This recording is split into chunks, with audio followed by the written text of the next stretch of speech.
L'histoire de Petit Sioux racontée par les enfants d'Ampère. Il était une fois un petit garçon qui s'appelait Petit Taureau Assis. Un jour, Grand Chef Sioux, son papa, lui dit: Maman Sioux et moi, nous allons chasser toute la journée. Tu dormiras lorsque nous reviendrons, mais le vent et la lune veilleront sur toi. Surtout, sois bien sage. D'accord, papa. Lorsque Petit Taureau Assis vit que ses parents étaient partis, il mit la coiffe de cuir et de plumes que seuls portent les grands chefs Sioux. Maintenant, je suis le Sioux le plus important de tout le Dakota. Mais au même instant, un grand coup de vent emporta la coiffe. Elle s'envola et disparut derrière les montagnes. Mais qu'est-ce que je vais faire maintenant? Il s'assit sur un rocher près du tipi et se mit à pleurer. Mais qu'est-ce qu'il va dire mon papa? Un coyote qui passait par là, le voyant si triste, lui demanda: Que se passe-t-il, petit taureau assis? J'ai perdu la coiffe de cuir et de plumes de grand chef. Quand il l'apprendra, il se fâchera. Ne t'en fais pas, je suis coyote coloré, le coyote le plus rapide. Mon nez t'aidera à le retrouver. Il se mit à courir et à courir.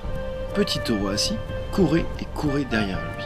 Ils traversèrent des montagnes vertes et bleues, des prés, et arrivèrent au pied d'un arbre immense. Ils levèrent les yeux, et là-haut, tout en haut de l'arbre, se trouvait la coiffe de Grand Chef Sioux. Mais elle était tellement haut qu'ils ne purent pas l'atteindre. Qu'allons-nous faire maintenant? Se demandèrent Petit Taureau Assis et Coyote Coloré. Une poule qui passait par là, les voyant si tristes, leur demanda: Que se passe-t-il, petit taureau assis? Nous n'arrivons pas à attraper la coiffe de cuir de grand chef Sioux. Quand il l'apprendra, il se fâchera. Ne vous en faites pas, je suis poule emplumée, la poule qui vole le plus haut de tout le Dakota. Mes ailes vous aideront à la récupérer. Poule emplumée vola et vola pour arriver tout en haut de l'arbre.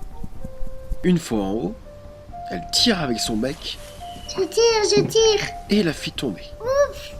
Mais l'une des plumes se glissa dans un trou tellement petit qu'ils ne purent pas l'attraper.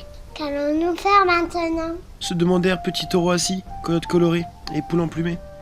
Une fourmi qui passait par là, les voyant si tristes, leur demanda: Mais qu'est-ce qui se passe, petit taureau assis? Est-ce que ça va? Nous n'arrivons pas à attraper la plume de la coiffe, de cuir et de plumes du grand chef Sioux. Quand il l'apprendra, il se fâchera. Ne vous en faites pas.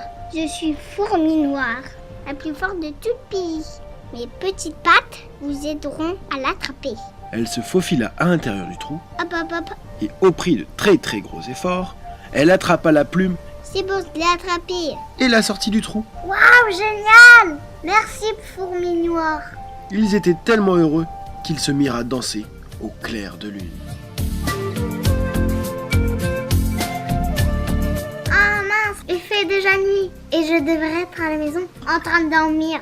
Vite, il faut courir, il faut rentrer à la maison. Petit Taureau Assis prit délicatement la coiffe, la poule grimpa sur le coyote, et tous ensemble, ils se mirent à courir. Un grand coup de vent les poussa, et ils dévalèrent les montagnes vertes et bleues tellement vite qu'ils eurent l'impression de voler. Enfin, ils arrivèrent à la maison. Au revoir les copains, encore merci. Au revoir petit taureau assis. Au revoir. Petit Taureau Assis était si fatigué qu'il s'endormit sans avoir dîné. C'est alors que papa et maman Sioux rentrèrent. Ils le bordèrent en lui disant: Bonne nuit, petit taureau assis. La lune fit un clin d'œil au vent et lui chuchota: Tu verras, plus jamais il ne désobéira.